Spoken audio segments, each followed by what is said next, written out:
சுவாமி விவேகானந்தரின் கர்மயோக உபதேசங்கள். குளங்கள் வெட்டுதல், சாலை ஓரங்களில் மரங்கள் நடுதல், மக்களுக்கும் விலங்குகளுக்கும் சத்திரங்கள் கட்டுதல், சாலைகளும் பாலங்களும் அமைத்தல் போன்ற பணிகளை செய்யும் இல்லறத்தான் பரமயோகிகள் செல்லும் குறிக்கோளை நோக்கி பயணம் செய்கிறான்.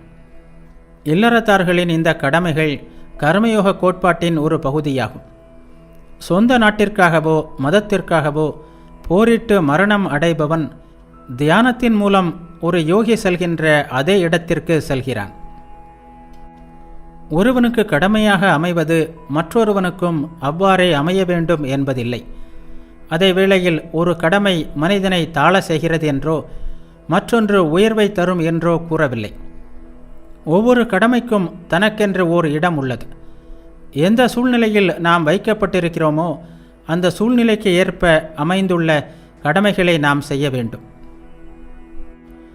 எங்களுடைய தத்துவம், மதம், செயல் என்ற எல்லாவற்றின் உபதேசங்களிலும் நான் விரும்புகின்ற ஒரு சிறந்த கருத்து இது. நீங்கள் வேதங்களை படித்தீர்களானால் பயமின்மை என்னும் வார்த்தை திரும்ப திரும்ப கூறப்படுவதை காணலாம். எதற்கும் பயப்படாதீர்கள். பயம் பலவீனத்தின் அடையாளம். உலகத்தின் கேலியையோ அவமதிப்பையோ பொருட்படுத்தாமல் ஒருவன் தன் கடமைகளை செய்து கொண்டே போக வேண்டும். இறைவனை வழிபடுவதற்காக உலகத்தை துறந்து செல்கின்ற ஒருவன் உலகத்தில் வாழ்ந்து உலகின் நன்மைக்காக செயல் புரிந்து கொண்டிருப்போர் எல்லாம் இறைவனை வழிபடாதவர்கள் என்று நினைக்கக்கூடாது.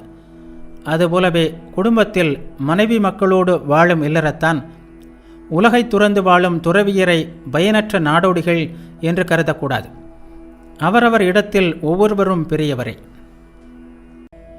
பிறருடைய பௌதிக தேவைகளை நிறைவேற்றி அவர்களுக்கு உதவுவது உண்மையிலேயே பெரிய விஷயம்தான். ஆனால் அந்த தேவை எவ்வளவு பெரியது, அந்த உதவி எவ்வளவு காலம் நீடித்து நிற்கும் என்பதை பொறுத்தே அந்த உதவியின் சிறப்பு அமைகிறது.